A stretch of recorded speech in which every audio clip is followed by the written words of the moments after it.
So King of the Hammer is held in Johnson Valley, California, which is part of the Mojave Desert. So it's basically billed as the hardest one-day off-road race in the world. And within that, there's multiple classes. The feature class, the last day, is 4,400 Race of Kings, which is what we raced last year. The day prior to that, they call the EMC race, which is the Everyman Challenge. And basically anything that's not in 4,400s, you race the EMC. We dropped down to the EMC and racing a 4,400, I dropped our 4,400 down to a 4,800 to race this year. Warning. The 4x4 Canada podcast contains discussion about exploring mountains, camping beside lakes, and enjoying the outdoors. Guests also talk about jumping race trucks side by side, racing 1,000 horsepower rigs across mud pits, and jumping monster trucks over stacks of buses. None of this is for the faint of heart. The 4x4 Canada podcast is not responsible for bringing out your inner adrenaline junkie or making you want to get out there and explore the back roads from coast to coast. The 4x4 Canada podcast is not responsible for broken parts due to jumping your vehicle, hitting mud poles too hard, crossing deep streams, and doing other dumb shit. However, we will take credit for inspiring you to explore mountaintops, spend quality time outdoors with your friends, or meeting new like-minded people, and most importantly of all, following your dreams. Welcome to the 4x4 Canada podcast. I'm your host, Wes. I'm Jamie McKean from Thor Motorsports. Jamie, I'm so looking forward to this. You and I have been, as you mentioned, dancing around the internet from each other for 10, 20 years now, seeing each other here and there, but we've actually never put it face to face. So it's great to meet you finally. Yeah, you as well. It's been a long time and we've chewed some of the same dirt, but never got to meet in person. Exactly. We're talking to each other on the message boards and stuff like that and seeing each other on Facebook and at the tracks. You're racing a track that I was at years ago or vice versa, and nice to put it together. Yeah, absolutely. So our listeners, I'm going to throw it out there. Listeners can reach you as Thor Motorsports on Instagram and Facebook. And you guys are heading down to King of Hammers in the next week or so, eh? Yeah, we're leaving on Monday, the January 20th is our plan to head out. As long as everything goes good in the shop and we can get out when we're supposed to. How long is it to get down there? Depends on weather. Everything, obviously. I think straight driving is like 42 hours, something like that, 43 hours of drive time by the time we got fuel stops. And last year we hit some lovely black ice for a few hours and watched a bunch of tractor trailers go in the ditch and everything around us. So it's adventurous. Just depends on the weather, really. Yeah. So let's roll back. I really want to talk about King of the Hammers. That is an incredible event, and I definitely want to dive into that, but let's roll it back a little bit. Did you grow up wheeling and exploring? Yeah. When I was growing up, my dad was into truck pulls and mud bogs and everything like that. He had an old square body Chevy with what was a built 350 back then. What's minor by today's standards, but was a good motor back in the day. So I grew up with it and went from there and started into four-wheel drive, trail rides and mud bogs and everything else. Followed the same line and just grew from there. The typical redneck kid growing up in the country. Absolutely. Yeah. Yeah. Fix, break, repeat. Exactly. What was your first 4x4? First 4x4 was a 1984 K5 Blazer. I owned it about 3 days, put a 4-inch lift in it and some 33s and headed to Janettville. Back when 33s were big, eh? Yeah. Yeah. It was, I thought you were something special rolling around then. So Janettville, I never made it to Janettville. That's way before my time, but that was a combination of mud bogs and wheel-to-wheel racing and a whole bunch of stuff, wasn't it? Yeah, the ORA guys were there, the mud bogs were there, there was monster trucks, and it just kept growing. But then the concerts came and stuff, and with anything, it just turned into a big party, and eventually that got shut down. So much the same story, Cedar Springs, everything, they all got the same story. Yeah. Which is too bad. I've heard lots of great stories about not only the racing there, but the after parties, as you mentioned. Yeah, it was a good time. A good time. It was a small Ontario version of King of the Hammers. We're still living the same way down there. Just a free for all, really. Yeah, it sounds like a lot of fun down there. So how did you get into rock crawling? You started off with your little Blazer 33s and then eventually ended up in the rocks. Yeah, we from like Blazers and street driven vehicles, we got tired of messing up body and breaking windows and destroying our daily drivers, not being able to get to work. So built a tube chassis Jeep first, and we built it for top truck really. So it had a big block of nitrous and 44 boggers and everything, and went to tough truck competitions and stuff like that here, and we were like a third alternate for top truck one year. Never actually made it down there, but then rock crawling came, and we went rock crawling with basically what equated to a monster truck back then, and had so much fun that we didn't really care. We were competitive at the time. We were wheeling something that was just huge, but had a lot of horsepower in its day, and put on a show, and we enjoyed the rocks. And then from there, I built a 4-wheel steer, planetary axle, rear engine, rock crawler, and got into that, and then missed the horsepower. So then back into racing. That 4-wheel steer buggy, I don't know if I remember it, but I also seen a lot of pictures of it as well too. That was a bit of a different vehicle, wasn't it? It was quite short, wasn't it? Yeah, it was really small. So it had a Yamaha Rhino body on it, and it was 2 inches wider than an actual Yamaha Rhino and only 6 inches longer with a small block Chevy in the back. And the driveline, it was right-hand drive. And I did that because the driveline kind of went down the left side. It was still a 2-seater, but the driveline went down the left side to balance the weight when we were competing. And it was so capable. It had ORIs on it when they first come out, and it was so stable, and 65-degree steering on all 4 corners. Like, it would turn in its own tracks. And really, for up here, what ended happening is by the time I was being challenged in the truck, I was places that I shouldn't have been. So it was just almost too capable at times, and slow and crawling. You just end up in trouble and rolling over. And yeah, it just, I don't know, wanted to go fast again. There was no going fast in that truck. It was 16-1 in the diffs.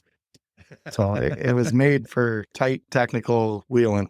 Yeah. The racing's changed over the years from the rock crawl competitions and more into the Ultra 4 style stuff over the last 10 years or so. Yeah, it's since King of the Hammers was developed, it exploded. King of the Hammers come out, and I wish I had the old Jeep again, because big power, big suspension. Could have lowered it down, put some tires on back in the day in 09, and probably been competitive. But it's a whole nother world down there now. It's a beast to try and build something and be competitive. And the vehicles down there are amazing. So King of the Hammers, let's talk about that.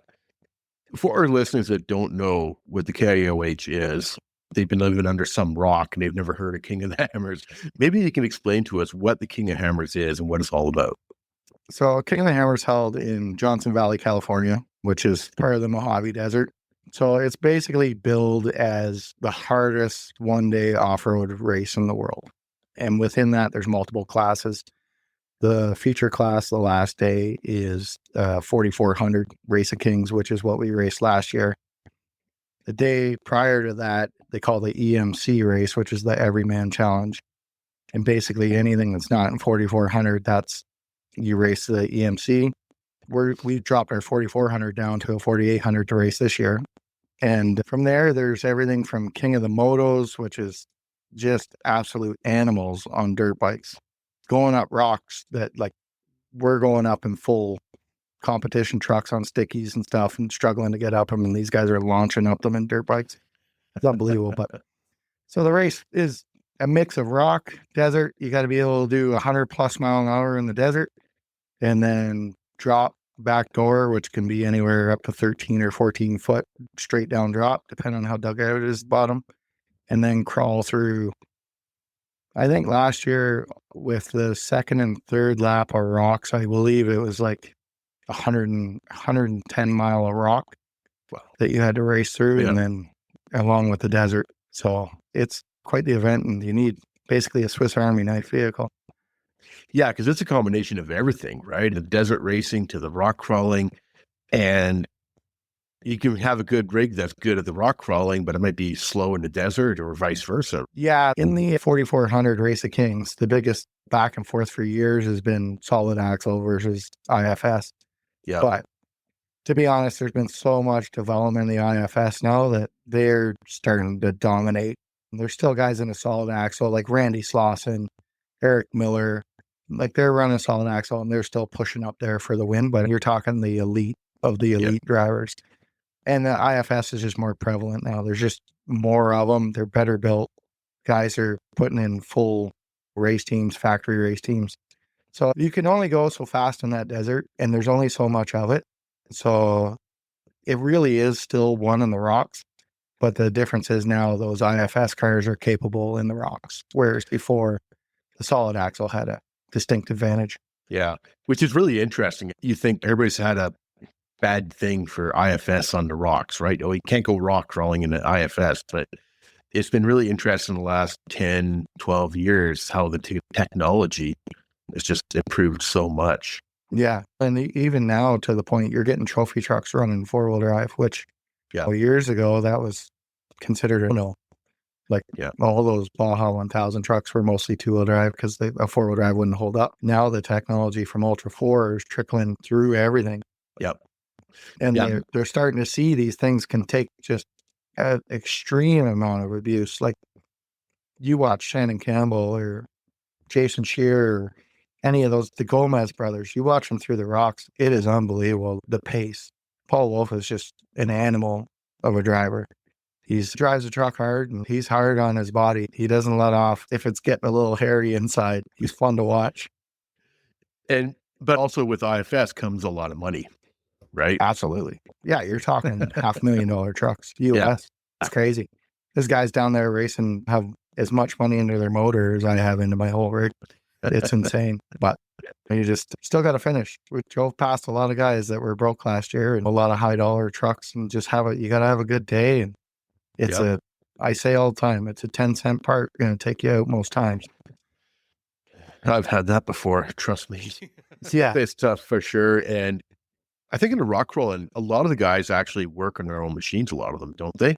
Or is it? A lot of them. A lot of the big guys now, like they need a full team, a lot of the guys, but a lot of them are like, interesting story. They had a torrential rainstorm that they never get at Hammers last year. Yep.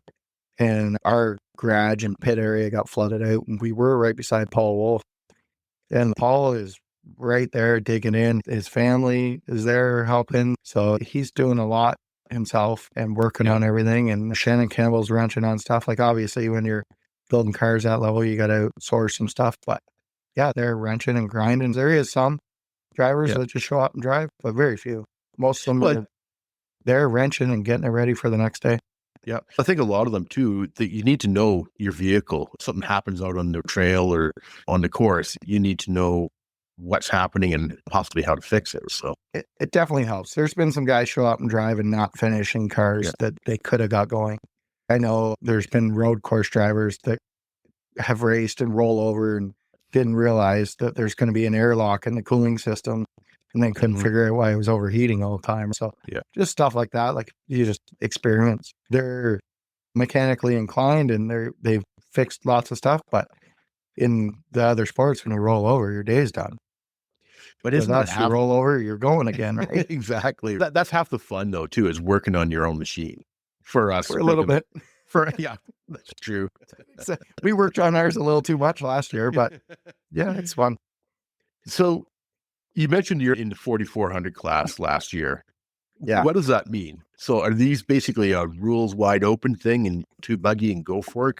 Yeah. 4400 is unlimited horsepower. The bulk of the rules are safety oriented rules. Outside of that, it's run what you brung. Last year there was a guy in a side by side in a Can-Am, highly modified, obviously, that was leading the race. Yeah. And just doing unbelievable. And he ended up crossing the line first, but by the time they had time corrected with penalties and stuff, he got pushed back in the pack. But yeah, but in reality, there's only a couple guys in UTVs that run the 4400 because you can't just take a stock one and go run it. There's full chassis cars. It's a UTV motor that's probably making 350 horse, 400 horse. And that's all it is though, too. It's basically a rock buggy with a UTV motor. Yeah, they're running 37-inch tires and they're light and power to weight ratio and phenomenal in the desert. So there's a couple guys doing that. And then all the way from guys like us that are building their stuff in just a garage in the yard and out there wrenching and with some buddies. But there's a bit of everything. 4400, as long as you're can get your vehicle in and pass tech and safe, you're good to go. So how did it go last year? I know you guys had to do a few repairs, a few little issues. Yeah, we put a new shock package on before we went down, and then we're doing the same thing this year. I literally just come from the garage, mounting them up for the first time. They just showed up. So hopefully we don't have as much trouble, but we had to make some clearance on the chassis for the bypasses, bigger tubes, everything when we got down there because we didn't have time to test it up here. So we had to do a bit of work even before the race. We qualified okay, mid-pack, about where I wanted. So we were behind the fast guys, but ahead of the slower guys and anybody that didn't finish qualifying. And then for the race, the first lap went really, we got through, there was a big traffic jam in Turkey Claw, the first rock trail, which is the first 3 miles of the race last year. So there's a big traffic jam there. We got through there pretty quick, got held up for a little bit. Von Gittin Jr. broke a drive shaft. We had to sneak around him, but got around him and then got through the desert okay. Somewhere before pit one, about 10 miles before pit one, we blew a rear flex line for the brakes. So we lost all brakes. And then we were out in the open desert and we knew there was some single track coming. I didn't really feel like pulling over where guys are going to be coming at us 100 mile an hour. Yeah. So I was like, okay, let's get to the single track with what we got. And we were just heading into that, not too far. That's when JP Gomez caught us and give us the old welcome to the Hammers tap and move over. And so we got that. And then we got in the single track, pulled over, and we were lucky enough. It was just the flex line to the rear. And I had Willwood split master cylinders and I had put petcocks to be able to shut them off. Okay. Yeah. In case we did blow a brake line, it's just faster than vice grips. And yeah. So we isolated the rear and drove the rest of the way to the pit one with front brakes and then stopped in there, and there was a race team that was helping TMR Customs guys that run trophy truck from California, and they jumped right in there, changed the brake line for us. We fueled the truck, and then we jumped back in the truck, and then we were trouble free the rest of lap one and flattened a tire coming down Resolution, bent a rim. So we changed that out, but yeah, I had a pretty solid, good lap one, and then lap two, we headed out. Everything was working good. We got about, 8 miles in, I think, and we had a AN fitting fail on the transmission line and blew hot transmission fluid all over the exhaust, caught the whole belly on fire, melted the transmission lines, the braided lines and everything. So that was a long fix. I got lucky enough, I had to run all the vent lines out of AN line. So we started cutting vent lines apart and making new transmission lines in the middle of the desert. And when it caught fire, I felt the truck change, and I said to Chris, my co-driver, I said, either we got a tire down or we're losing transmission. And 2 seconds after that, we knew it was transmission. Caught it real early, pulled over, didn't lose a whole bunch of fluid. So we had enough fluid with us, top it up. But we had patched up lines with clamps and making stuff work and heat deflectors that we ripped off of stuff and patched up. So we nursed it all the way into pit two. And then lost another tire or two somewhere along the way, changed them, and made it back to the start finish, but we were 14 minutes over the time limit to start lap 3. So, but we finished with a running driving truck, which if you'd asked me going down there, I would have been like, I will take it. So we never got to do lap 3 of the rocks, but we did most of lap 2 in the dark, just too much downtime in the middle of the day trying to get stuff running. But I still had an absolute blast. It was fun. That's the thing, is you never know what's going to happen, right? You're sitting on that start line and as you mentioned earlier, it can be a 10-cent part that can go or whatever. You never know. And yeah, you're going, like we started and the first person we saw broke. It was a minute and a half into the race and Waylon Campbell's pulled over. Like one of the top guys in the sport. And you're like, holy jeez. And you know that. There was guys there after pre-run and stuff. One of the guys hit the throttle off the start line and had a sprag go in his transmission. Like right there. And it can happen. Just making the race. My first goal was make the start line. Yeah.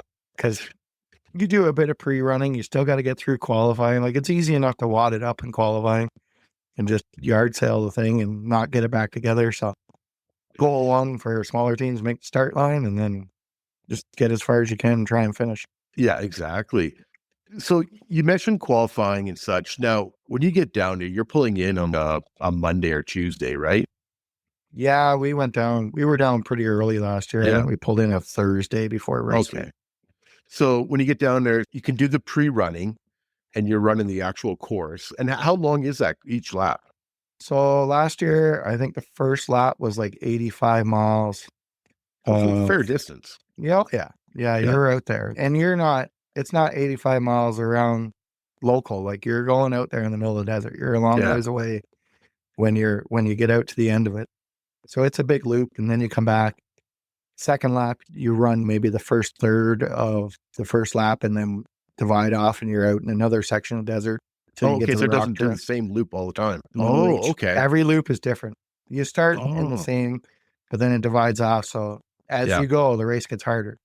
Bigger rocks every lap. Every lap's bigger rocks. So it's a super interesting race. Like GPS is huge, and we didn't have any experience racing by GPS and waypoints and everything. But of the 2 laps we did, we never missed a waypoint, never got a penalty, and that's probably from inexperience because the guys that pre-run and have experience, they're skirting the line of where they can be. Because in the desert, you can only be, I believe it's 50 feet off the track line. Okay. And I'm not sure how wide that track line is that they allow you, but say the track line is 3 vehicles, so you have 24 feet plus the 50 either side. And then in the rock canyons, you got to be inside the canyon. So you can't bypass the rocks. But within that, they call them VCPs, so virtual checkpoints. And you get a digital data logger that they get to check all your lines. Within those rocks, there's not a VCP for this much, so guys will skirt up on the top and back down, and it's just faster, and they know where they can cut a corner and shave some time off.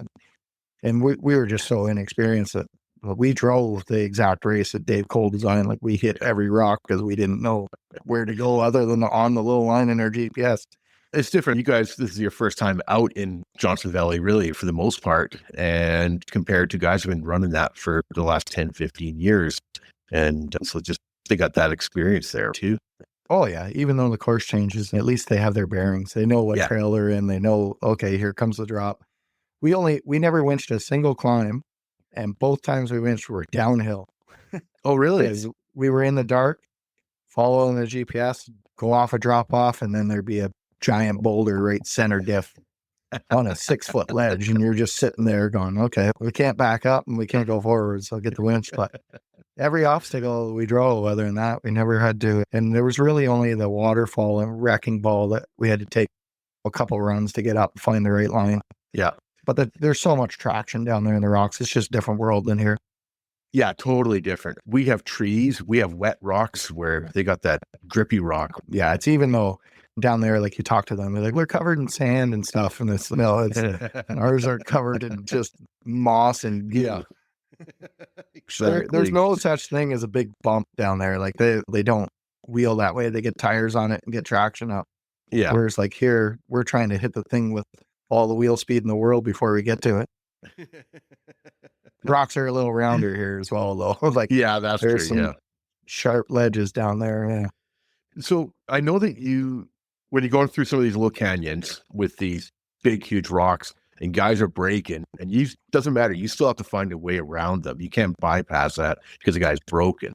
Yeah, you got to get around them. And guys are guys know that when they're in the race line. We never got to experience it with like mass chaos because we had our problems during the day. So we were the last 4 hours we were driving the truck.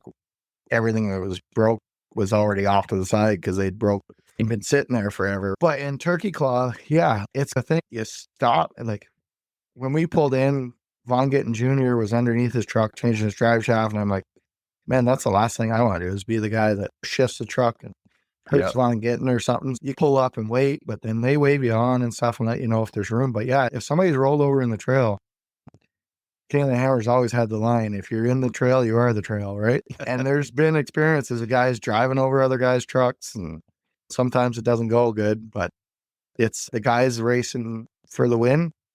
Yeah. If they came through and I couldn't move my truck, I'd just stand back. Yeah. Because they got to do what they got to do to get through there. They're not going to stop. I've seen a few videos of guys crawling over everybody else or other guys' trucks. And And some of the guys are good. I know a couple of the guys have bought in shocks for guys because they wrecked a shock or something. And they're like, here, fix it. But the trucks are pretty tough. Stuff can happen, but somebody could go up over the front of my truck or whatever, and it would be fine. Yeah. Yeah. They're built to, from a safety standpoint, they're built to stand up to being rolled over and all that other stuff. Yeah, there's so much tube and everything. It's all 2-inch tube. Most of the cars, some of them are still 1.75 inch, but most of them are 2-inch, and they're pretty tough. They're pretty durable. Yeah. So they're risking their car as much as they're risking yours by going over it. And it's a lot easier to get hung up on a car than a rock. I was just going to say that you can take out a dry shaft, you can get one wheel in there and you can't get off of it. And there's so many different things can happen. Yeah, it happened to Jason Shearer last year. He was racing for the win, and I forget who was stopped and hung up and trying to winch off. And Jason took a line, and when he went down to come on over the hood, he got the go ahead from the other driver. Yeah. When he come down to drop off over the car, the belly hooked on a tube. And then Jason's a solid guy. He didn't want to rip the guy's car apart. So as long as he got the go ahead, okay. And if it all went smooth, but as soon as it got hooked, like, they stopped and got out. And like, most of those guys are super nice dudes. Like, they're not there to destroy your car, but if you give them the nod, they're going to make a mess of your panels. Yeah, that's why there's not as many panels on buggies as there is full-size trucks. Yeah, it gets expensive. You start running fiberglass bodies and stuff. But it is what it is. Exactly. So you guys go through and you do your pre-run. How many times are you allowed to pre-run the track? Did you do all 3 laps kind of in your pre-running? We did not, because we went to pre-run the qualifying, and we went down. Friends of ours and one of our sponsors, TMR Customs, we were racing as well. They had transmission trouble, so then we had to get them down off the hill and everything. So we lost that. Like, it was later in the day. We were like, okay, let's go pre-run qualifying. We got that all fixed. We went and pre-run the first lap, and then that's when we found out our shock tubes were hitting. So we were basically full on wrenching in the middle of the desert, cutting everything apart and re-welding stuff on the chassis. So we only ran, and the first lap had Turkey Claw, and it was the only rock trail, and we couldn't run it because it's public land. That's there. The whole area is BLM, so Bureau of Land Management. So the whole time you're out there until it's race day, it's public land. The only time the course is closed is on race day. And then leading into your race, there's races every day. So you have to literally squeeze your pre-running in. So for us, it's just, we're a smaller team, and not being there, not knowing what to expect, and time management. That's the biggest thing for King of the Hammers. If you're new, no matter how much time you think you got, it's not enough. It'll get away from you. Something will come up. So that's why the big teams like the Gomez brothers, I don't know how accurate it is, but I heard JP that won pre-run the race like 7 or 8 times. Wow. They have a spare car, so they drop a car off. This team preps it, take another one and go. So You this don't? year, this year I bought a Kawasaki KRX side-by-side. We're taking it down. Originally, I was just prepping it to pre-run, and then I'm like, we're 3/4 of the way there. We might as well race it. We put the radios in and everything. So we're going to race the UTV class as well. My thought is if everything goes smooth, I'm going to pre-run the desert lap once in the race truck, and then pre-run the desert lap in the UTV, and pre-run the rock laps in the UTV as well. But what I'll probably do is on the big rocks, we'll just get out and walk it with the GPS and mark stuff. We'll drive the smaller stuff, maybe trying not to hurt the side-by-side. Those things are pretty durable.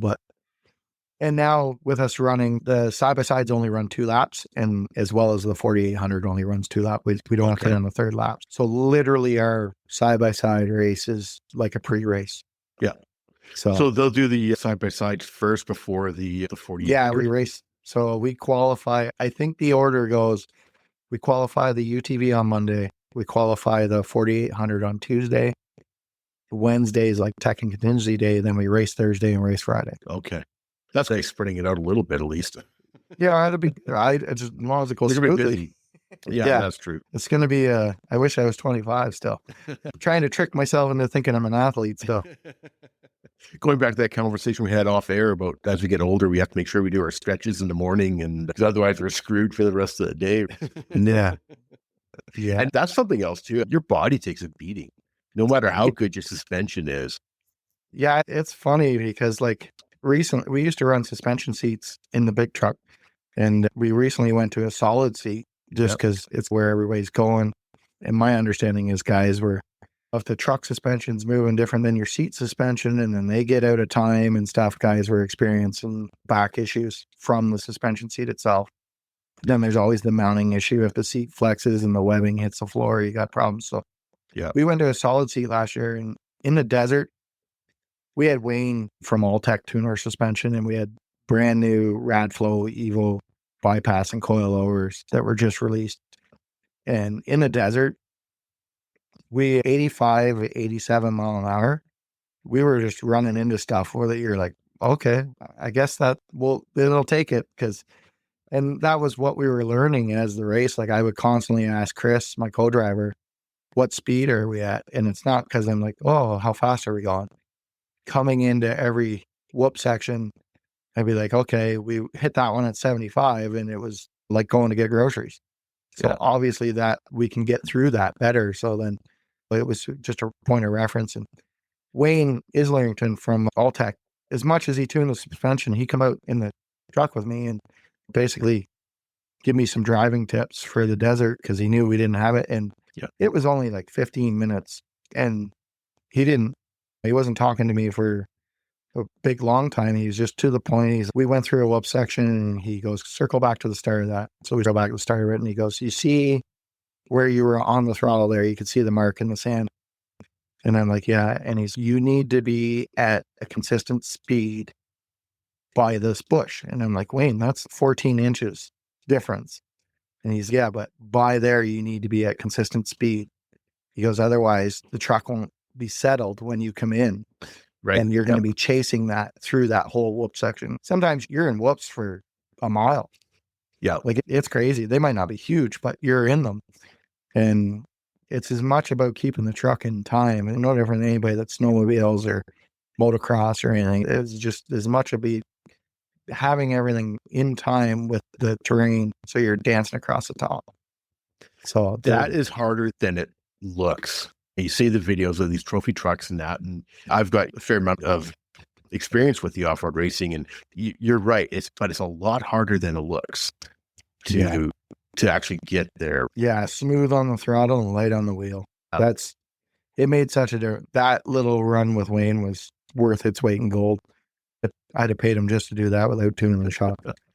But also the shocks dialed in, and the truck was faster than me. I'm like, okay, I'm anything 85. I think we had it coming back from shock tuning. Me and one of my buddies that came with us, Sean, we had it at like 92 mile an hour, and it was nice and smooth, and it wasn't. But I'm like, wow, I don't know what's coming up, but it was stable up in the 90s. Yeah, but just like whether you wanted to be there, if you didn't know exactly, if we had better experiences with GPS, if we knew what we were doing and more pre-running and stuff, you keep it up there. The thing about doing 90 is how fast can you get to zero?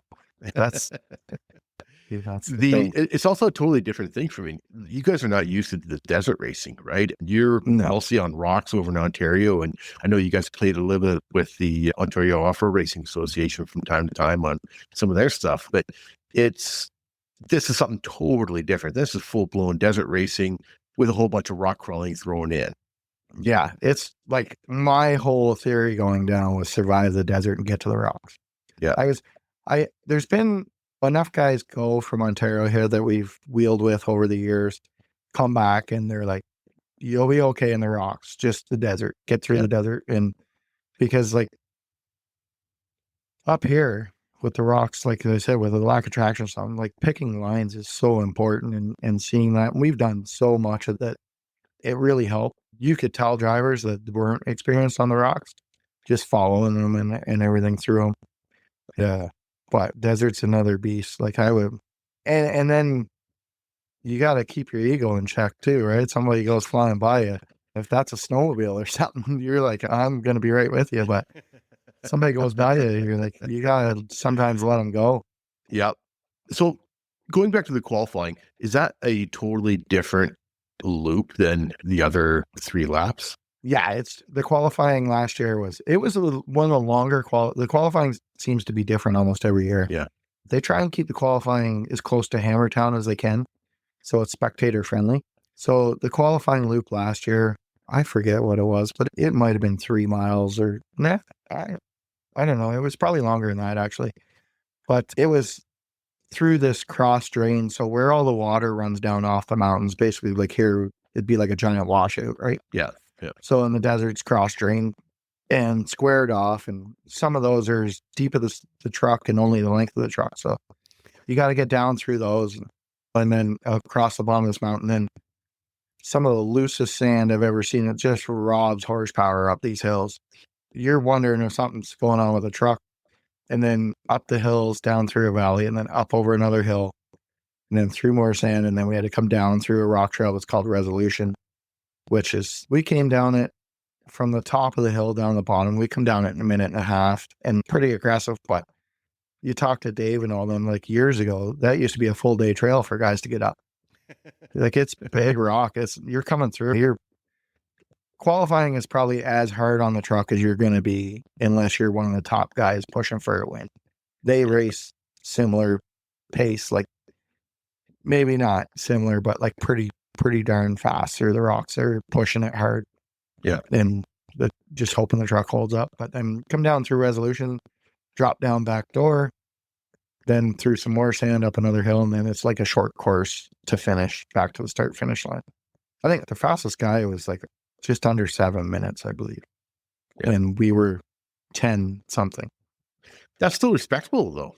Yeah, it was good. I was happy with our time. Yeah. And I was driving conservative in the rough stuff. I came through the rocks as quick as I could without, we don't want to, like I said, hurt the truck and have to like scramble for all-nighters with our guys there trying to fix it. Came through pretty decent. And then drop back door. They had the option you could go up a sand hill and around back door, which took a little more time.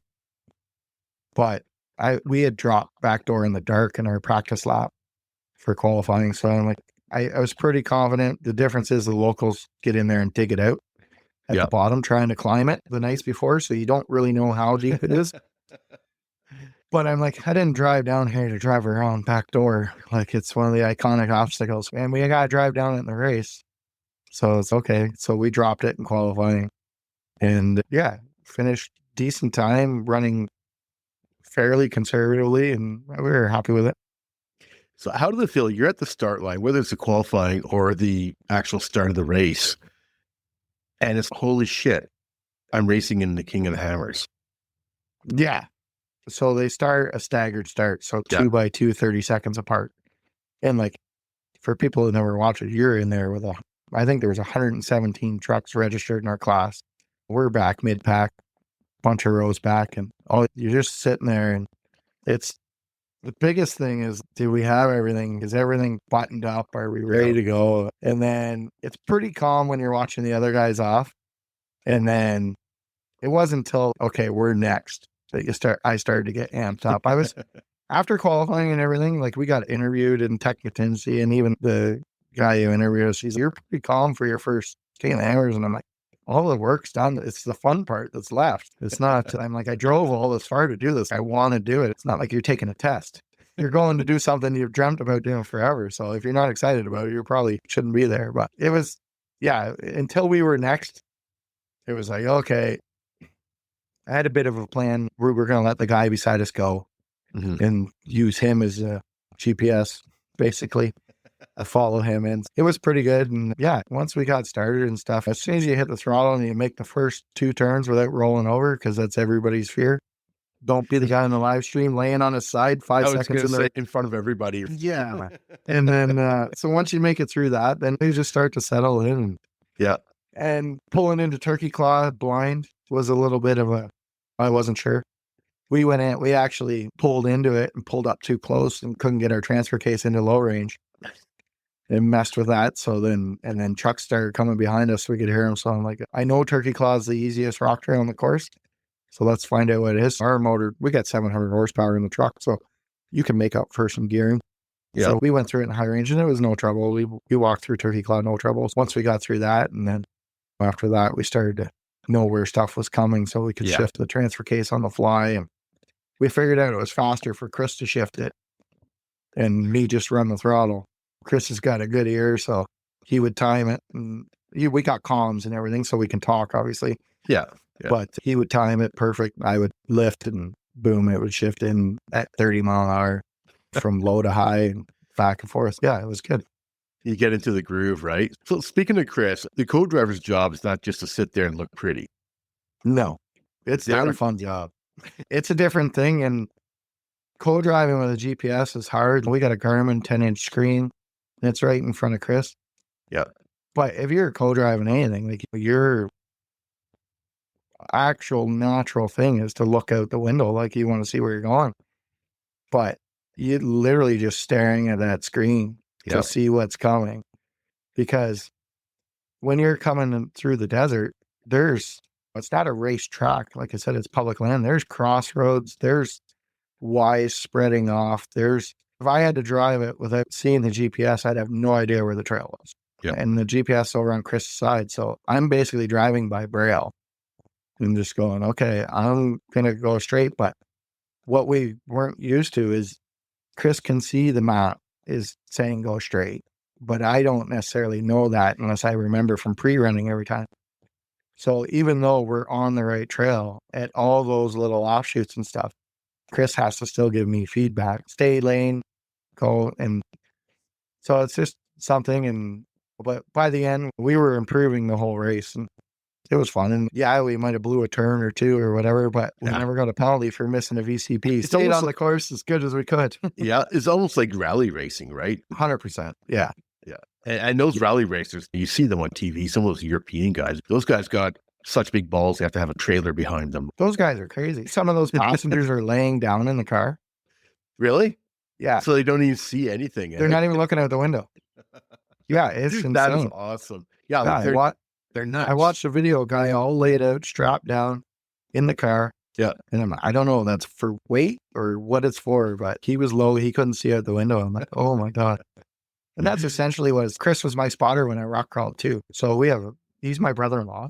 So we've wheeled together since forever. And we had rock experience together and he's a mechanic as well. So I was like, okay, whatever it is, if the truck is fixable, I think we can get it fixed in the desert and rocks and get out. But the difference is like in the rocks, for anybody that's never rock crawled with a spotter, once you take your eyes off the line, you're basically running on remote control at that point.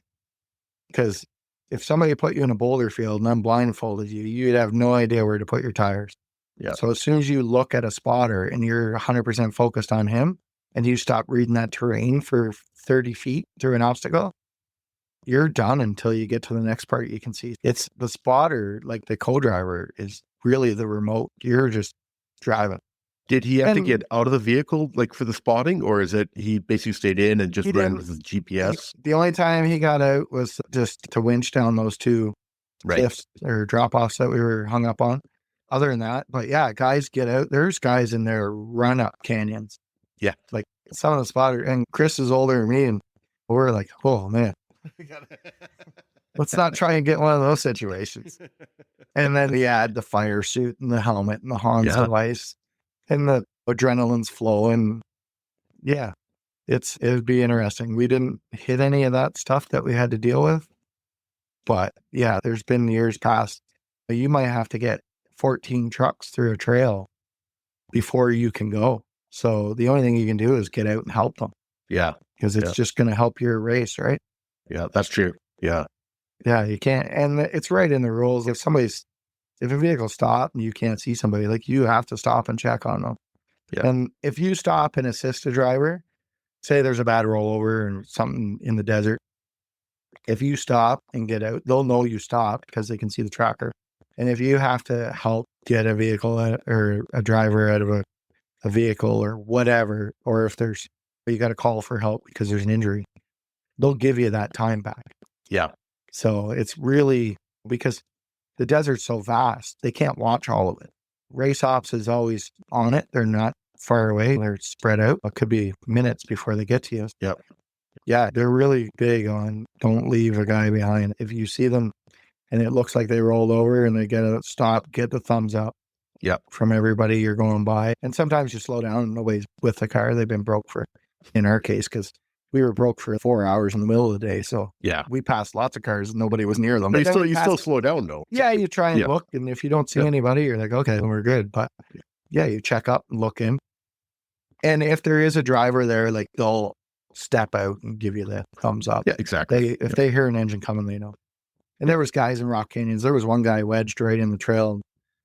We went up and over this ridge. Like he said to us, he found me after. He said, "What were you doing on that line?" And I'm like, "I don't know. Where else could you go?" He goes, "Everybody else backed out of the canyon and went up over the ridge." And I'm like, "Oh, we've never been here before." So we just drove up the side of the cliff and around you. But yeah, when you get going, if you're like us and you had trouble in the middle of the day and you get it fixed and back in the race, so you've missed a big chunk, there's vehicles littered everywhere you're coming through. Graveyard. Yeah, but they're all good. And they're top guys. Their day was just ruined. Yeah. And they were pushing, but they give you the thumbs up and get going and egg you on. Yeah. So before you went down to King of the Hammers last year, you're on a podcast, Wheeling Wine and Whiskey, and you're talking with the guys about the rookie thing. Where the rookie program. The rookie program. Can you maybe explain that a little bit? Because I think that really sounded like it really helpful to you. Yeah, it was an amazing experience. It's really the whole reason I raced. I've been talking about going to King of the Hammers forever. And last year was the second year. The first year, friends of ours, Bill McGibbon and Glenn Page, went down. And Glenn Page just got a hold of me. He's like, "Dude, you got to go. He's get in the rookie program and go. You have to go." I'm like, okay. And I had no intention of going. I was planning on going this year for my first year. But then we were looking at the rookie program and saying programs don't always stick around, so this could go away. And two, who knows how it's going to work, or life gets in the way, right? So I'm like, okay, now or never. We signed up for it, and we got to go to, there's a bunch of live video calls that you go on that they basically just share knowledge and everything. And there's so much you don't know that you don't even think to ask. It's crazy. And even as much as they helped us, there was stuff when we got there, I'm like, oh, I don't even know how that works. Yeah. Just things that everybody takes for granted that seem so simple, but when you're new down there, it's so overwhelming. You're like, I have no idea. So that helped a lot with that. And then we went to Off-Road Expo in Pomona, California, where you get to meet people from the industry. And we picked up a couple partners down there working on some stuff and helped out with the truck. And then we got to go through what is the all rookie weekend. And basically you go to Dave Cole's ranch on the lake bed. And the ranch is basically a big steel shop, man cave, barn dominium. And there's a lot of cool stuff around there, like just cars that have, the first car to ever win King of the Hammers is there. And it's got a pool table and kitchen and stuff. And so you go to that, but that's more of a, they have as much fun as they can, but it's more of a, hey, this is where you get the most out of what we're trying to do. You actually get to go out and drive. Dave's got Can-Ams and everything down there. So you go out and drive. You get to talk to, when we were there, Jason Shearer was there, and a bunch of the Randy Slauson, a bunch of the experienced guys, and they're just sharing knowledge. Like the sport is different, whereas the guys really want to do whatever they can to help you get on the track. And then once you're on the track, all bets are off. They want to do whatever they can to beat you. Yeah. But they're not going to stop you from being as good as you can on race day. Yeah. So it's really different than feelings. They were helping any questions you had, and with their breakout periods, and then more driving tips and everything. So the rookie program was invaluable. It's as much as we didn't know when we got down there, it would have been crazy to go without it. Dave started it because rookies were coming and racing and then not coming back because they were so overwhelmed. And I can completely understand that being the case. Yeah. But we went, and I wasn't even loaded on the trailer. And I said to Dave, I can't wait to come back here. There was none of that. And then I didn't even race this summer because I ended up getting a pinched nerve in my back. So I couldn't race. And I thought for a bit I might have to sell the truck. And then got that all looked after. And yeah, here we go. We're going again. Back again. Yeah. So what are some of the takeaways from last year that you think will help you this year going back into it for a second time? I think just building on our inexperience and the knowledge we gained. Navigation's huge. Chris was up in the air for a little bit, whether he was going to be able to make it. And I was dreading that because I'm like, oh man, I don't know enough to help somebody be better. So we already built on what we learned last year, and we know what we didn't know for the most part. We spent some time on the GPS and figured out how to do some stuff better. And I just want to see if we can do better. That's all. Yeah. Like, literally, we had a small failure with the truck that cost us all kinds of time.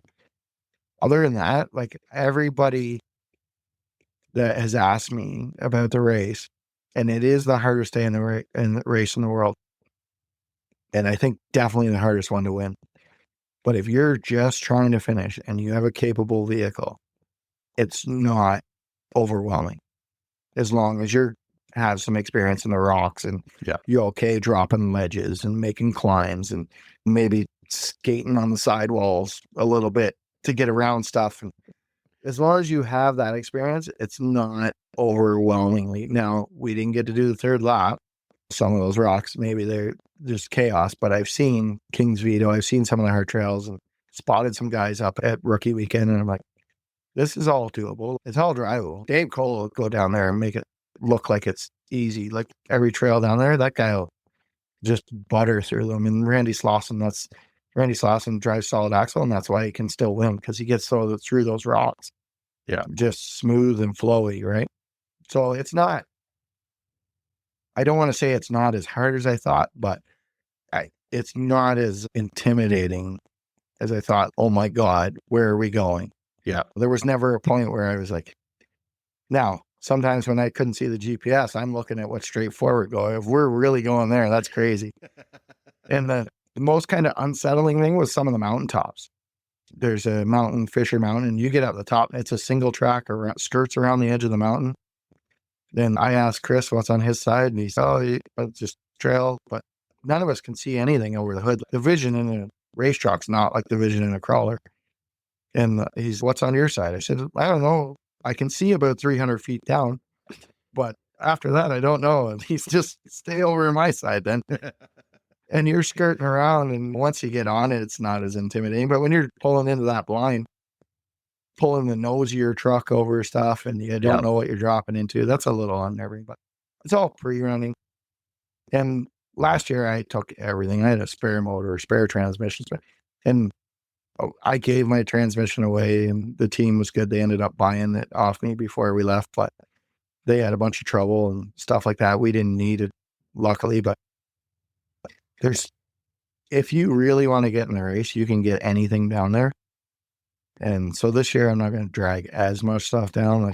Last year, I was like, we're going to war, take every gun you got. So I took everything. And so just a little bit more prepared and more knowing what to expect. And driving across the country last year seemed so overwhelming. Oh my God, we are going in the middle of nowhere with nobody we know until we get there, because we didn't travel down with anybody. We had me and Chris. I was in the motorhome with my buddy Sean, and Chris and his son Cooper were behind us, but that's all we had. But when you get down there, like, the lake bed is crazy. There's O'Reilly's auto parts stores. You get stuff shipped right to the lake bed. We got a PSC steering pump and reservoir shipped to us. And it's just, you can take everything, and if you need it, you're happy to have it. But if you don't have it there, you can find it. Yeah. It might cost you, but you can find it. Yeah. So a little more this year. Let's go down, have some fun. Even if something happened, we didn't make the race, I would feel comfortable this year. If we went down and something happened and we blew a motor or whatever and couldn't race, it would suck, but I would still enjoy my time there. So a little bit more, just enjoy the experience, I think. So when you're pulling into King of Hammers for the first time, this is not just a little racetrack area kind of idea. This is a massive thing, right? Yeah. If anybody wants to look up Johnson Valley ORV Park and look it up, and what on the map is the tiniest little piece of it. But you pull in, and the road's called Boone Road, but it's really just a road back into the desert. And you get there, and it's right on the edge of the naval base. So right where you're camping, like, there's old bomb craters over, and like, they tell you, don't go flying through there. You'll hit an old bomb crater. Don't go through here. The one thing I was impressed with, and it is Dave's backyard. Like, Dave's place is right there. It is so clean, incredibly clean. Here, you wheel through the woods, you find a burnout car, or there's somebody throws garbage. Like, it's just terrible sometimes. It is so clean down there. There's some garbage, but you have to look for it. During rookie weekend, they gave us bags, and whoever got the most weight won a prize. And we went in back of one of the rock canyons, King's Vito. And I really respect the land in the desert, and the ones who don't probably aren't locals or regulars or whatever. And that was the biggest thing I was shocked about down there. But other than that, like, when you pull in, when we pulled in, Hammertown wasn't fully rocking. The next time if you wait 3 days and you pull out and you go to come back in, it's crazy. You can't believe, because it's public land, they have a day they're allowed in and a day they got to be out. And it's not that much time. I told Dave Cole, I said, this is one of the most impressive things I've seen in business. Like, it's because they don't have thousands of people.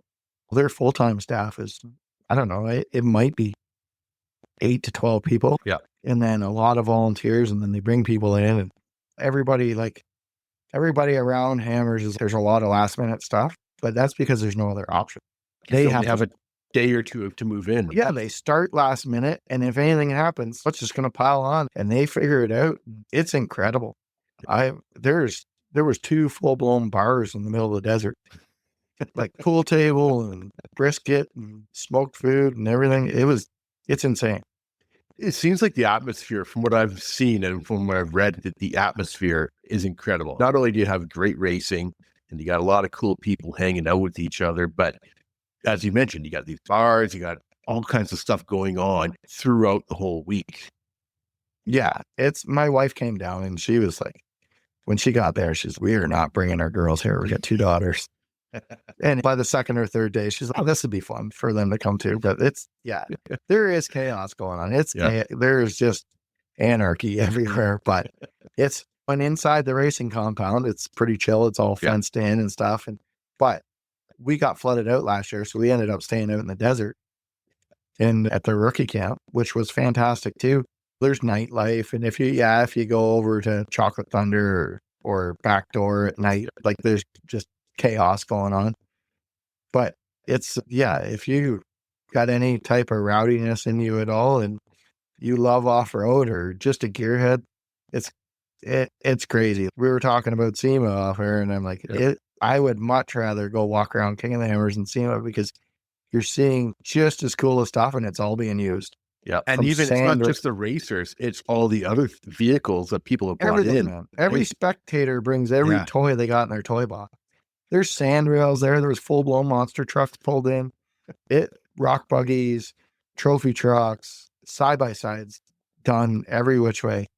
Whether some that are like, I think there was one rolling around last year. I don't know how many thousands of watts of stereo he had, but and that was his thing, and he toured back and forth with it. But yeah, it's just, if you're a gearhead, you like to have a little bit of fun, I highly recommend going and check it out. So if people are going down to watch King of the Hammers, a lot of people are going down and camping there, right? I assume. Yeah. Like, some people, if you drive, you can bring your own trailer or motorhome, all that. And then if you can rent, like this year, me and Sean are driving down with my truck and trailer, and we're just going to rent a motorhome rather than last year we drove my motorhome with another trailer and stuff. We're just going to rent a motorhome down there to stay in. And then, everybody else is flying in, and they're going to stay with us. And just don't tell the rental company that you're going to the King of Hammers. You know what? There's companies that, like, they actually support the event. Oh, really? Nice. Yeah, like you can get the motorhome dropped right on the lake bed for you. Oh, wow. That's awesome. Yeah, you can rent it. They'll deliver it, and it's sitting on the lake bed when you get there. That is cool. I have to admit, that's neat. There's so much, like, it helps so much in the economy. Yeah. That's the biggest thing in Ontario. We struggle with events because if the townships would realize the amount of tourism and dollars that could be brought in, it's getting a little better here now, but for the longest time, you can ride the ATV anywhere other than private land without it technically being illegal, right? Whereas down there's like Hatfield, McCoy trails and and all these towns, you can drive right in and get gas. Yep. And Eastern, I don't know how it is out west. Yeah. That is their biggest week of the year. But it's a really good point, because no matter whether it's racing or overlanding, I've always thought that a lot of communities don't take into consideration how much income that brings in. It doesn't matter if it's 10 rigs stop at a gas station to gas up and grab some McDonald's or whatever before they head up into the hill, or whether it's all these racers coming in to invade a town basically for a weekend. They all got to fuel back up to leave. There's all kinds of stuff, that even hotels and stuff like that. So over the years, there's been a lot of Canadians head down to King of the Hammers, both from Ontario as well as Alberta and BC seem to be the most popular in that regards. I know that you mentioned that you pitted with Tim from TMR last year. Yeah. And I know there's quite a few other guys from Ontario come down in the last couple of years as well, too. Yeah. Last year, I think there was either 5 or 6 of us down there amongst all the different classes just from Ontario. And this year, there's going to be similar. Probably the most active, there's 2 of them, but the most active in the last couple of years is Glenn Page from Northern Force Racing. He ran the full series. I think 2 years ago, he finished in the top 10 for the Eastern Points. So he ran the whole series. And the year before, he co-drove King of the Hammers with William McGibbon. So Bill McGibbon, he went down, and then JP also went down to race. And then last year, Tim and Mike from TMR Customs. And then Glenn Page ran his own race in his 4400. And then we had Adam and Cindy Bullock, and they ran the stock class in a Toyota pickup truck. And then we had Mark Bachman, who ran in stock class in a Cherokee. Right. I remember seeing that one. Yeah. Yeah. And I think that's about it from Ontario for drivers. Yeah. And then there's people show up that you're just like, Canada's so vast. Like somebody can be in Ontario and be 17 hours away from me, right? Yeah. So you don't even know who they are or see them down there. But yeah. Yeah. But yeah. That group is pretty tight knit. Like we all race together here at home and have wheeled together and have known each other for years. So yeah, it's just, but when you get down there, you're all trying to get to your own race and do stuff. So you check in and help where you can. Like we were in the rookie camp with TMR, so we were pretty on top of what each other was doing each day. Yeah. And unfortunately, we both had our own problems getting the trucks to the race, so we couldn't help each other that much, but we did where we could and everything. Yeah. But as much as possible. Yeah. Yep. One of my first interviews was with Tim from TMR, and I think it was like episode 4 or 5 or something like that, 2.5 years ago. I've always loved the TMR product, and I've always loved every time that I've dealt with the guys or my friends have dealt with Tim. It's been, the customer service has been incredible, right? A huge shout out to Tim from TMR. And I do recommend listeners, if you haven't heard that episode, go back, say it's like way back. Like we're on like 121 or episode 122, something like that right now. This one with Tim was like back like episode 3 or 4. But so go back and listen to it if you haven't heard it. But I know you've been working with the TMR team for a while, right? Yeah, since 8. Yeah, actually, even how we know each other, I used to have a forums board, the Throttle Happy Off-Road.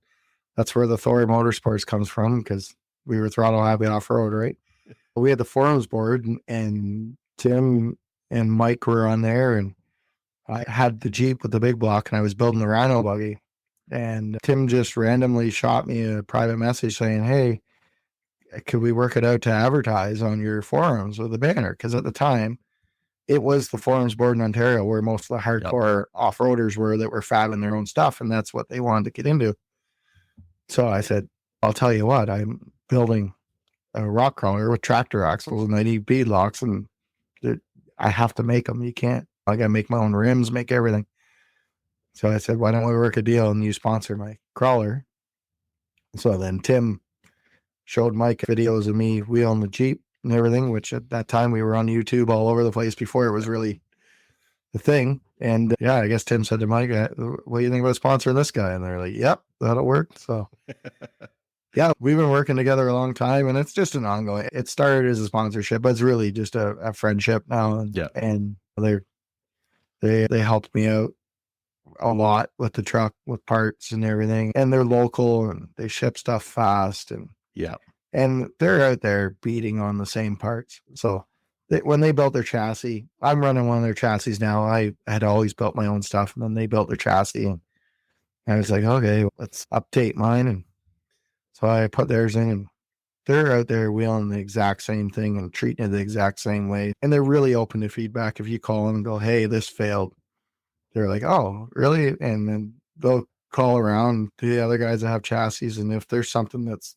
not completely off the wall and they know something, they'll develop a part and be like, here, guys, here's what we're doing. So it's really the TMR chassis owner community is really a good resource too. There's enough of them out there now. You'd be like, okay, we did this, I did that. And TMR's just taken all that feedback and just grown with it and improved everything. And they're working on an IFS chassis now. Oh, they are, right? Cool. Yeah, they're working on design for that. So it'd be interesting to see how that comes in. It's just a cool story. Those two guys, they're machinists and stuff, and started on their own with a couple parts. And I remember a couple YJ, TJ bumpers or something like that. Yeah, I remember telling them when they were first going, they had some. I'm like, you guys need part numbers because I need to be able to tell people what to order. I'm like, oh, call Tim and ask for this, but I'm describing it and don't know what it is. So then, and then they went to online and they just boomed ever since. But you nailed it with their customer service. That's their focus. Yeah. Anytime you call Tim, and like even the reason we're friends is because how he treated me as a customer. We didn't know each other before. And we're almost coming up on 20 years almost. So it's scary when you think about it, eh? Oh, it's, been at it a long time. Yeah, no, they're great guys. Everything I've heard about them, I've had a lot of friends buy a lot of product off them. And if there's any little bit of a hiccup, Tim's all over it, right? Oh yeah. They want to fix it. Yeah. And if a part needs, retooled or something, they get Mike the mad scientist in the back drawing some CAD stuff up and figuring it out. And if there's a demand for a part, they'll develop it. Like and they work with some pretty big teams out there and stuff. And it's a great success story. It's pretty cool. Who else would you like to give a shout out to that's been helping you over the years? The biggest one would be actually like our family business, Patty's Market Supply Store. Obviously the staff there, mostly. It's the staff is the reason I'm able to go do this. Our staff is so good. Yeah. I'm messing off for a month to go play in the Mojave Desert. So that's a big one. Just having the right people to be able to do that. That's such a big help.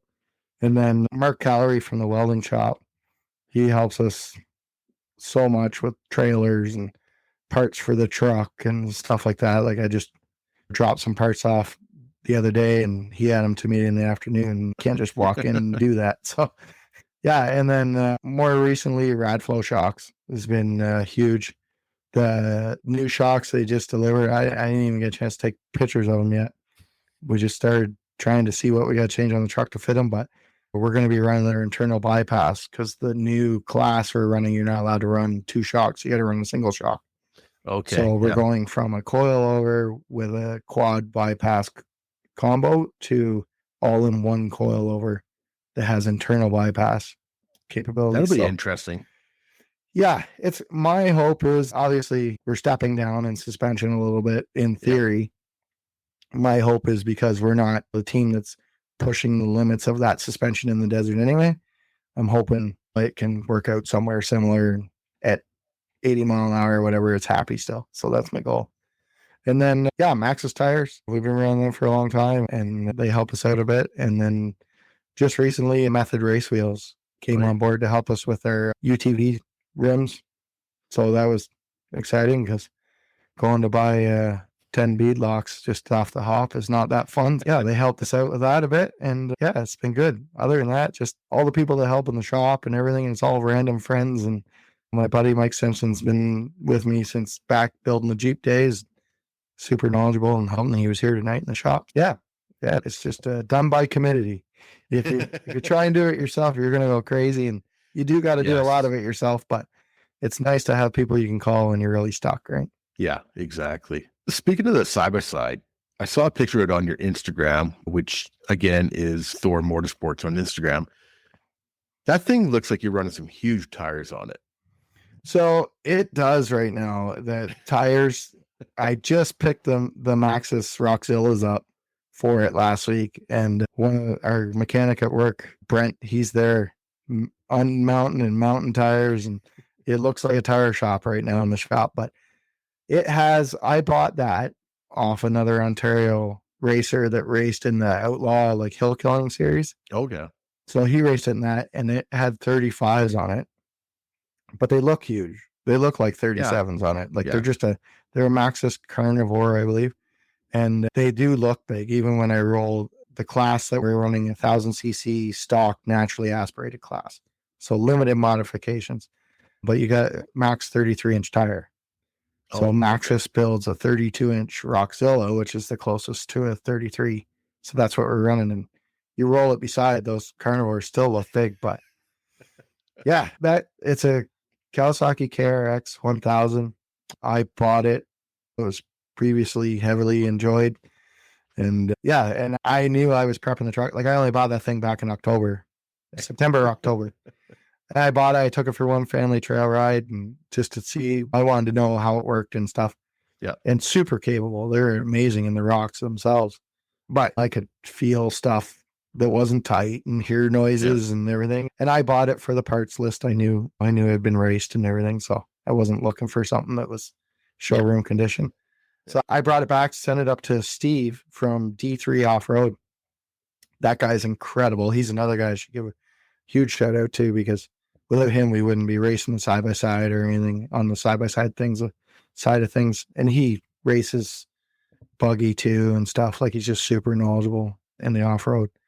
But he basically tore it down, rebuilt it, every bushing, bearing, new clutches, new front diff, 300M locker, like just went through the whole thing. And he owns 2 KRXs himself, so he's super familiar with it.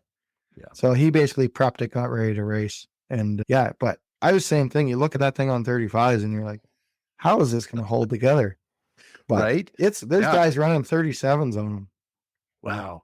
Yeah, I was just looking at it and I'm like, that just looks like those tires just look so huge on it. So going down to the 32s is going to be, it's going to be, you're back to picking lines. Yeah. But learn how to drive again.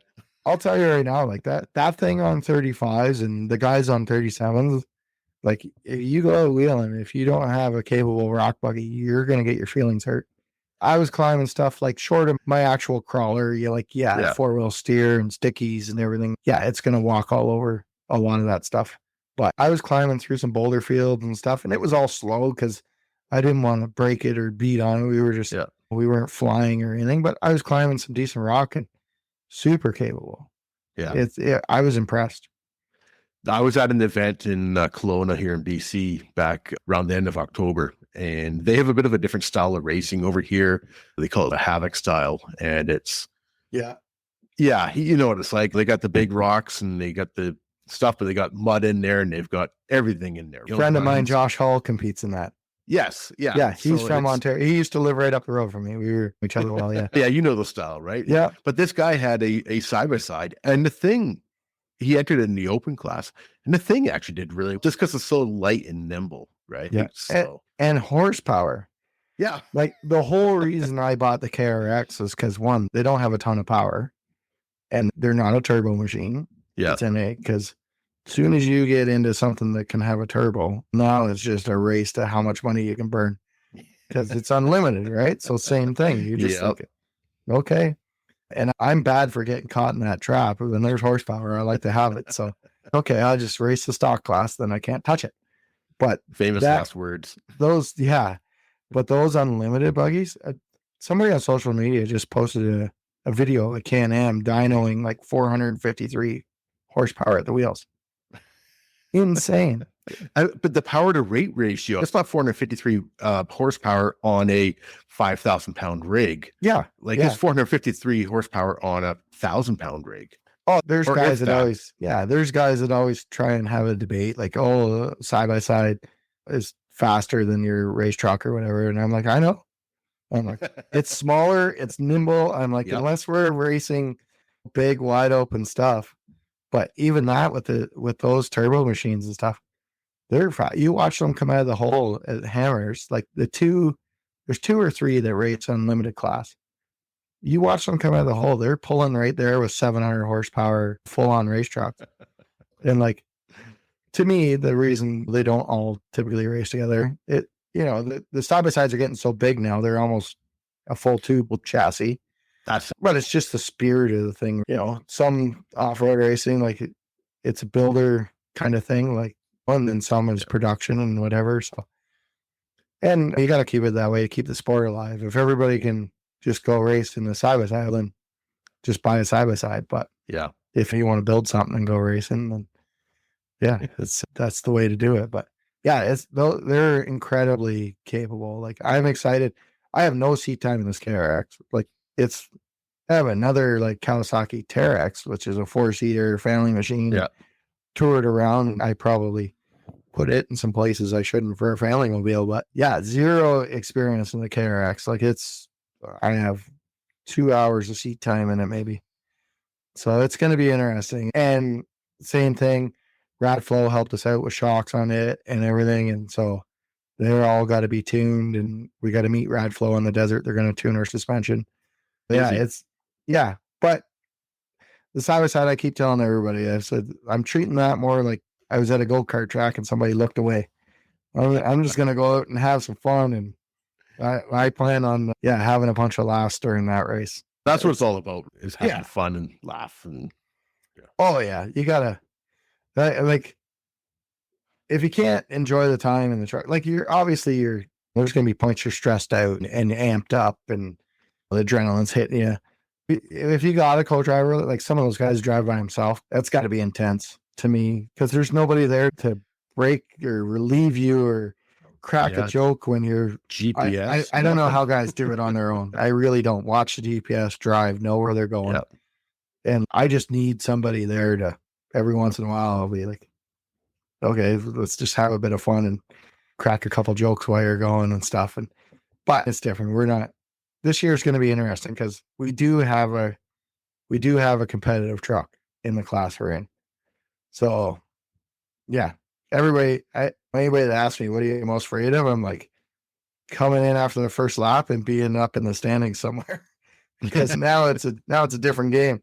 Yeah. Not just having fun anymore. Now it's full race mode now. Yeah. That's the most intimidating thing. If you ever come in and you're inside the top 10, obviously that's what you're hoping for. Yeah. But if you come in and your pit guy goes, your 5th truck in or 10th truck in or whatever, okay, now it's time to drive. They always say that it's harder to be in first place than to be in second place. Always easier to chase the rabbit. Yep, exactly. Yeah. So speaking of your truck, I'd love that you got, it's basically the body panels of no square body on there. Yeah. So the team designed the chassis around it with a Jeep hood and everything. And I had some Jeeps and stuff, but I've always been a Chevy guy. And so when we were like, we're going to do King of the Hammers, and I'm like, okay, I've started wheeling in square body. Some of the most fun stories are in square body. Yeah. And I'm like, I don't want to be just another Jeep hood out there. So I love that. Found some fiberglass panels. Yeah. And then turned out it's like, there's a lot of square body fans out there. You start posting pictures on social media of square body panels going on, you get a bunch of followers. So it's, and it's just fun and it's different. Yeah. That's the thing, is there's so many Jeeps out there, and nothing against the Jeeps, but it's just so many goddamn Jeeps out there. Yeah. It's nice to have something different. And we're in Ontario. When they're covered in mud, they all look the same. So exactly. At least it's a little different, but we got a lot of comments on it down in the desert, and like down there, the square bodies aren't rotted all the heck. So you see more of them. And so there's some stuff out there, some cool built pre-runner type stuff, and K5 Blazers rolling around and stuff like that. I don't know. I still got a square body I built with my dad's old engine, but I've probably owned 50 of them over my lifetime. So I'm like, I got a lot of stories and stuff tied up in them. So I'm like, okay, if I'm going to go do the biggest thing, it's going to be the most fun, I might as well have the vehicle I grew up with. And it looks great. I absolutely love it. So I love the fact that something different. That's, to me. Yeah. And we had Mark from the welding shop actually cut down some square body mirrors and stuff, because you got to have mirrors. And Yep. Just little stuff like that people notice, right? Yeah. So it's good. Yeah, it's fun. If I had my choice, I'd have more of the square body on there, but the nature of the sport is going to get torn off. So it's all, Yeah. every panel is the square body panel. There's some of them, there's not much of it left. Is there anything that we might have missed that you can think of that you want to talk about? I don't think so. We're just going to go down and try and have fun and do our best. And yeah, I think we've covered everything. I'm sure there's stuff. It's like campfire stories, could talk forever if you had to. Other than that, the only other thing be like, if anybody in Ontario is listening to this and you want to see some of these rigs locally, there's a series called KOH Racing that's around on Ontario. And it's a hybrid, like short course trail wheeling at speed. There's different courses. There's one out in Shannonville. There's one in Cannington that's like a short course with boulder fields. Shannonville is almost like a aggressive rally type course. Yeah. Through some short course, some wooded, some boulder fields as well.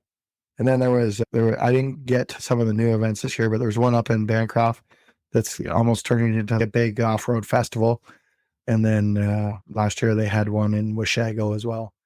So there's the trucks. It's like watching a road course. You got to pick your favorite section and go, because there's back in the woods, back in the trees. So you can't always see all the race, but lots going on. And yeah. And if you're at something we're at, like, we love talking to people about the truck, and if you got kids, bring them by. If we're not busy, we'll lift them in the truck and let them take pictures and stuff. Like, sometimes I see people are so worried and they're like, oh, looking, and you can see them talking. Just scratch it. Yeah. And they just, I get it. Some people, they're worried about a switch getting hit or whatever. Yeah. And I don't know. To see the kids smile and get pictures taken and stuff, to me, that's as fun as anything. And I get as much joy of it. And like, you spend all the time building something, who doesn't want to talk about it, right? So everybody knows that about car guys. You ask somebody about their car, I hope you weren't in a hurry.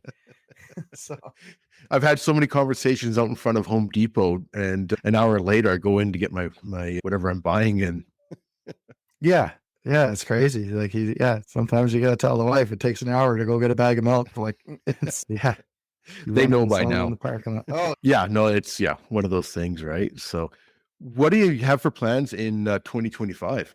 So our plans to run all of the Ultra 4 East series. Yeah. So that encompasses Pennsylvania, Tennessee, Kentucky. And then we have the option to run, there's an Indiana we could run, and we could run Crandon, which I'd really like to do. Yeah. The one thing that would make me nervous on off-road is that track. I'd want to have a lot of seat time before I get out there and want to hang it out on that one. But I would love to do it. It'd be bucket list thing. So we're going to do that. And then as long as the timing allows and the trucks together and we don't hurt it too bad, we're going to try and run the KOH events as much as possible. Hopefully we don't get rain so much like we normally do, and we're covered in slop. But yeah. And then other than that, we try and do local events if somebody has a car show or something like that. And then even at the store that we have, I'll pull it outside on a weekend or whatever, the odd time, and take it. We're big. We sell appliances, but we also sell smokers and Traegers and stuff like that. So when the Traeger guys come out, we always get the truck out and park it out there and stuff. So who doesn't want to hang around a smoker cooking food all day? Right.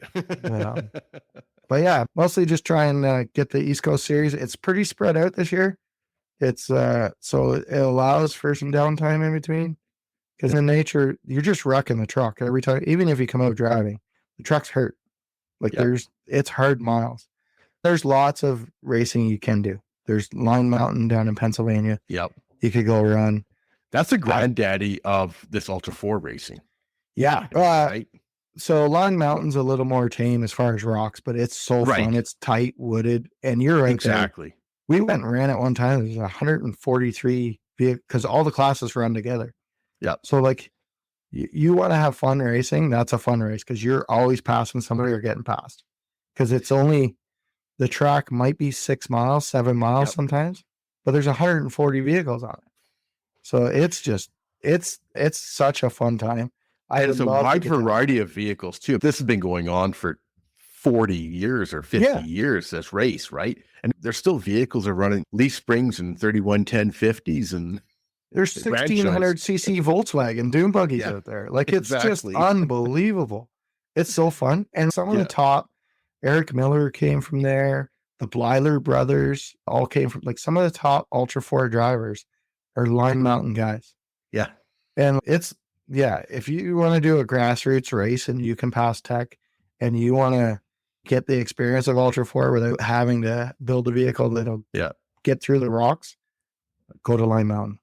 It's unbelievable. It's so much fun. It's some of the most fun I've had in the seat of the truck. And there was another local driver, a few of them actually, Carl Knack, Matt Tagnelli, and Matt Newally. They were down there quite a bit racing. Carl Knack's actually moved out west now, but they were down there a lot, and we just went down to race fun with them, and I was so upset I hadn't gone all those other times. I'm like, this is so fun. Yeah. And it's tight, it's wooded, it's technical, and there is rock. It's just not big ledges and stuff. Yeah. Right? But it's mud. There's everything in there, right? Like, there's broken stuff everywhere. You're driving around stuff. It's crazy. And there was a full body Suburban on the course. Really? There the one time. Yeah. Like, just, oh, man. Like, stuff, you're coming up and you're like, oh man, I hope this guy moves over.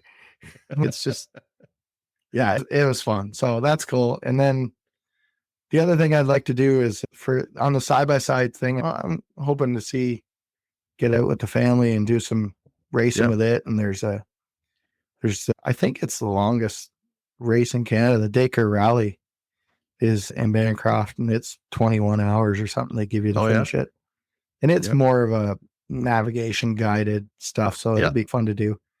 And then the Canadian Stallcross circuit has the UTV class. Yep. So if we can get to that, wheeling around the snow just seems like, on a short course, seems like a ton of fun to me. Yeah. Unfortunately, the first one's the weekend we get back from King of the Hammer, so not much chance of doing that unless we go straight there and nothing's hurt. Yeah. I hope to come back with 2 running vehicles, but I don't know. I'll take 1 out of 2 at this point. Yeah. Whatever you can do. So once again, we're talking with Jamie from Thor Motorsports, aka Thor Happy Off-Road. That's where the old moniker came from years ago. But anybody that's been around for a few decades would know that.